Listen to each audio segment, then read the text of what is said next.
Kapag kong kan di tengah sa iyang nantay na kamat game hilon kan di benrong sani.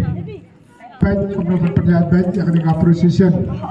Hadir kita lagi kena.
Amen.